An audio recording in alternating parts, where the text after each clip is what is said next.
falar que ia ter um novo mangá do criador de Naruto, um novo mangá do Kishimoto, eu fiquei realmente empolgado, eu fiquei realmente hypado. Não sei se hypado, mas eu fiquei empolgado, eu fiquei feliz. O Kishimoto está voltando ativo, eu fiquei feliz por ele não ter nenhum envolvimento com Boruto, por exemplo, e ele ter esse novo projeto com o Samurai 8. Creio que não preciso falar nada, ou pelo menos não falar muito sobre a minha relação com Naruto, sobre o quanto eu admiro o Kishimoto como um escritor.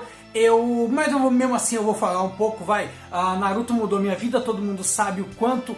Todo mundo sabe não, o pessoal que me acompanha aqui há muito tempo sabe da gigantesca participação de Naruto, da gigantesca participação do Kishimoto na formação até do meu próprio caráter, da própria pessoa que eu sou. Esse canal, ele ainda existe muito por causa de Naruto, por causa do Teoria de Naruto, que foi muito famoso na época, o quadro Teoria de Naruto aqui no canal, né? Até fiz 2 vídeos recentes falando da minha relação, do quanto os jogos de Naruto, meramente os jogos de Naruto, tiveram uma influência enorme na minha vida, uma influência enorme da pessoa, no Clayton que eu sou hoje. Resumindo, o cara que vocês estão vendo hoje aqui, barbudo, cabeludo, de toquinha, não seria o mesmo cara, não fosse pelo Naruto, não fosse pelo Kishimoto. Acho que dá pra entender o quanto a notícia de que o novo mangá do Kishimoto estava sendo produzido, estava pra ser lançado, acho que dá pra entender o quanto essa notícia, ela me afetou, o quanto ela significou pra mim. Também fiquei bastante feliz de saber que o Kishimoto não ia desenhar, que ele ia se focar completamente na história, no roteiro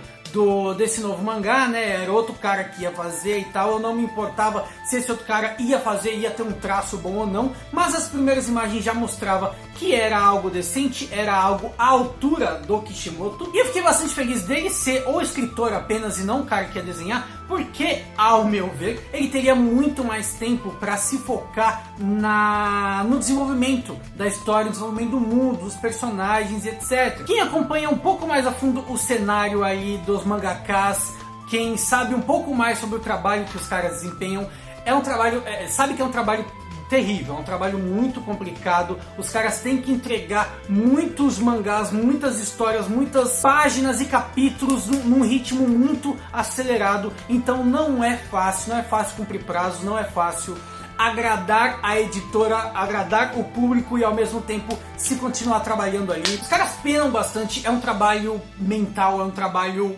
manual muito pesado, muito hard. Então quando você para pra pensar que um cara que já teve uma história gigantesca, com altos muito altos, ou seja, tipo pontos bons, muito bons mesmo, cara que também teve pontos baixos, cara que Naruto não é perfeito de forma nenhuma, tem várias cagadas, várias partes muito complicadas assim de se defender, mas no geral é uma boa história, agradou o público fortemente, é provavelmente o segundo ou terceiro talvez anime mais popular que já existiu. Ou seja, o Kishimoto é um cara que já esteve lá, é um cara que já sabe como é que faz o trabalho, é um cara que já sabe como se desenvolve o personagem, como se constrói um roteiro, como se constrói um mundo, sabe? Ele não é um criador, ele não é um escritor, ele não seria aí um escritor de primeira viagem, não, ele já sabia como fazer o negócio, e estando completamente focado nisso, sem a urgência de desenhar quadro por quadro, cena por cena, ele teria mais tempo, ele teria mais cérebro, sabe? Ele teria mais espaço no HD, ele teria mais memória RAM para poder trabalhar essa história. Então isso me animou, isso me fez esperar uma história grandiosa, algo que talvez fosse até melhor do que Naruto. Aí saíram os primeiros capítulos, eu demorei um pouquinho para ler, eu não sei por que exatamente que eu demorei um pouquinho para ler, eu demoro, cara, eu não sou um cara assim muito desesperado pra ler as coisas, não. Vai saindo aí, nós vamos lendo conforme for, né? E fui lá e li o primeiro capítulo de Samurai 8 com a expectativa, ó, pá! Eu dropei o mangá no capítulo 2. Eu não cheguei a ler o 3. Eu acho que cheguei a ler o 3 assim, se bem me lembro, só li... Eu falei, qual foi a grande... O que mais me incomodou no mangá, que aliás foi cancelado, a gente tá aqui pra falar sobre o cancelamento. Eu queria fazer um manga análise, eu queria fazer uma análise mesmo da história, do começo ao fim. Eu acabei de ler o último capítulo, mas não acho que seria justo porque o mangá foi cancelado. Não dá pra dizer nada sobre esse final, porque o mangá foi cancelado. Esse final foi completamente forçado, foi completamente... Como é que chama? Que é rápido demais? o pessoal fala? Não lembro. Mas não dá, cara, não dá, não é justo fazer uma análise com isso aqui, de verdade. Então a gente vai só comentar sobre o cancelamento, dos motivos que levaram o mangá a ser cancelado. O motivo, é claro, é dinheiro. Esse é um dos males do capitalismo, né? Se não der dinheiro, não vai pra frente, não importa se tá agradando uns e outros, sabe? Tipo, tem que ter grana envolvida, tem que dar certo. E esse mangá não estava dando certo, ele não estava, infelizmente, não estava vendendo. Se não tá vendendo é porque não tá agradando o público, ou pelo menos não tá agradando uma grande parcela do público. E por que não agradou? Eu vou dizer aqui o porquê que não me agradou, o que aconteceu comigo, qual foi a minha experiência com esse mangá e também a experiência que eu vi outras pessoas comentando ter tido com ele. O que mais me complicou, que me fez dropar no segundo capítulo ainda, foi eu não ter entendido nada, cara. Samurai 8 tem dois problemas muito graves que acabam sendo um só, é extremamente confuso. O mangá, ele, roteiramente falando, focando na parte do roteiro, ele te joga conceitos, ele te joga informações o tempo inteiro. Nos dois primeiros capítulos, até eu acho que o terceiro, é uma chuva de informações, é uma chuva de conceitos. Ele te explica um monte de coisa e ao mesmo tempo ele vai criando coisas novas para ser explicadas e tal.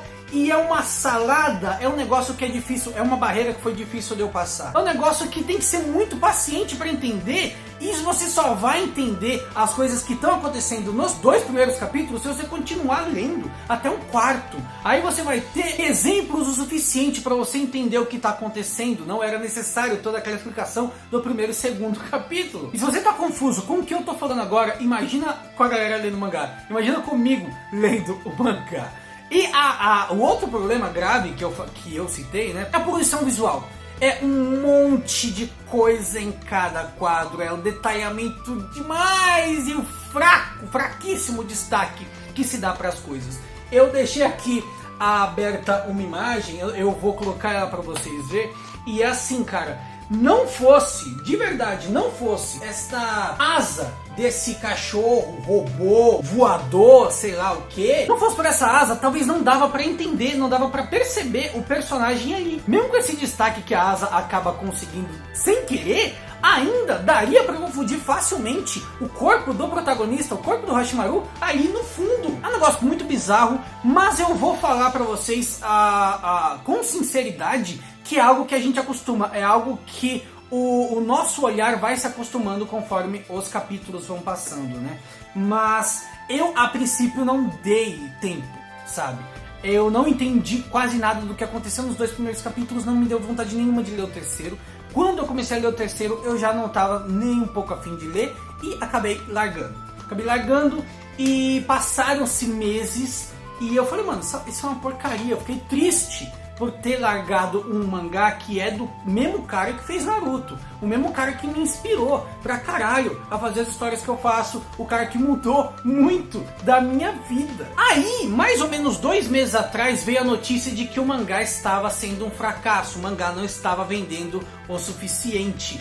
E quando a gente ouve essa notícia, a gente já pensa, pô, vai cortar, vai cancelar. Não vai ter jeito, porque a gente sabe que o dinheiro é muito importante, o dinheiro é a alma do negócio. Então eu já pensei, mano, vai ser cancelado, vou dar mais uma chance, eu vou ler este mangá de novo, eu vou ter paciência pra lê-lo, pra ver, mano, o que houve, o que tá acontecendo aí. E eu reli, eu passei do capítulo 3, eu passei do capítulo 4 e, cara, eu vou te falar, chegou no capítulo 6 mais ou menos, eu tava conseguindo entender tudo.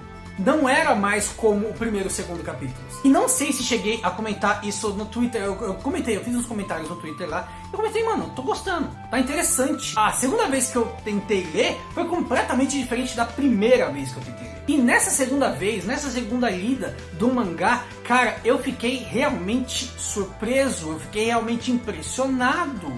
O mangá, ele não é ruim, não era ruim tanto quanto nem de longe tão ruim quanto eu falei que era na primeira vez que eu tentei ler.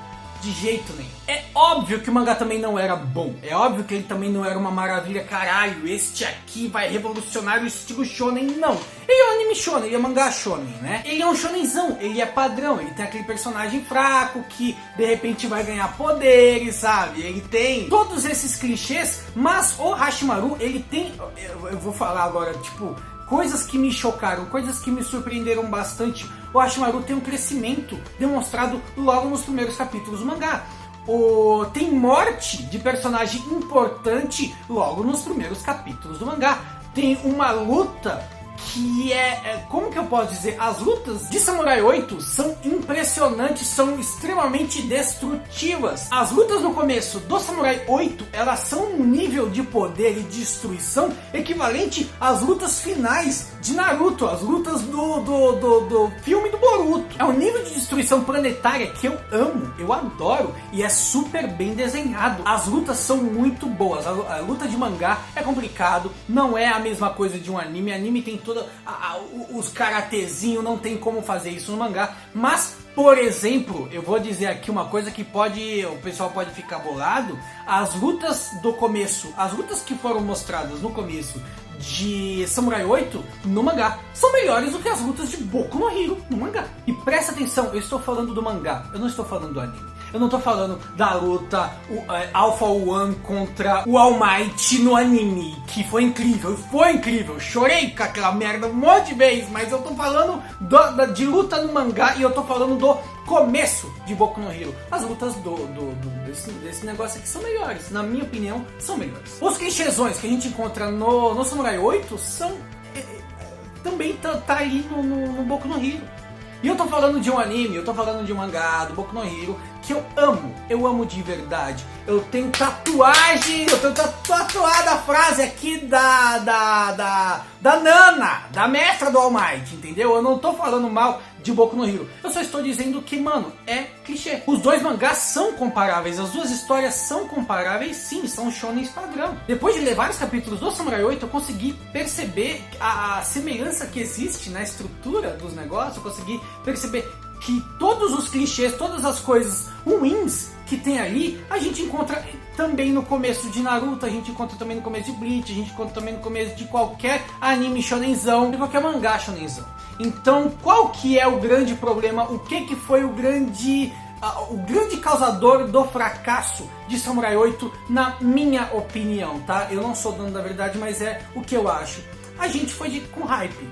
A gente foi olhando pro nome do Kishimoto, a gente não foi olhando pra história. A gente esperava algo muito maior em 2 capítulos, porque a maioria das pessoas que eu conheço, a maioria das pessoas que eu sei que droparam o mangá porque acharam um saco, acharam ruim, tanto quanto eu achei no começo, na primeira vez que eu tentei, a galera dropou no 2º capítulo, no 3º capítulo. Mano, quando você pega na mão o mangá físico, ele tem mais do que 3 capítulos. A gente sequer terminou de ler um volume do mangá do Samurai 8. O que a gente estava esperando? A gente estava esperando um Fullmetal Alchemist? A gente estava esperando um Hunter x Hunter? A gente estava esperando uma história revolucionária que ia mudar para sempre o gênero shonen? É isso? Será que a gente foi um pouquinho impaciente? Será que a gente foi esperando algo que não tinha como o mangá dar ali logo no começo? Eu acho que foi sim, eu acho que foi o hype. Eu acho que o hype foi o grande destruidor de Samurai 8. E por que eu cheguei nessa conclusão? Por que eu acho que foi o hype que destruiu tudo? Que não deu tempo para que a gente gostasse do mangá? Porque da primeira vez que eu li eu achei uma bosta, na segunda vez que eu li eu gostei. Da primeira vez eu esperava que fosse incrível, da segunda vez eu esperava que fosse um lixo. Pra mim é muito claro, pra mim é muito óbvio que foi isso. Eu fico triste por causa desse fracasso, eu queria que esse mangá fosse mais longe. Eu tava gostando da história, de verdade eu estava gostando da história. Eu tava gostando do Hashimaru. Não é um negócio, uma tarefa muito fácil você gostar de um protagonista, de um shonen logo de cara. Eu consegui gostar do personagem, eu vi o amadurecimento dele, a galera falando que não, que é um personagem que é a mesma coisa. Então, a galera queria uma mudança enorme de um personagem em 10 capítulos, de um mangá shonen. A galera queria uma transformação que ele ficasse o cara mais maduro, mais foda, que entendesse tudo em 10 capítulos, em 20 capítulos de um mangá.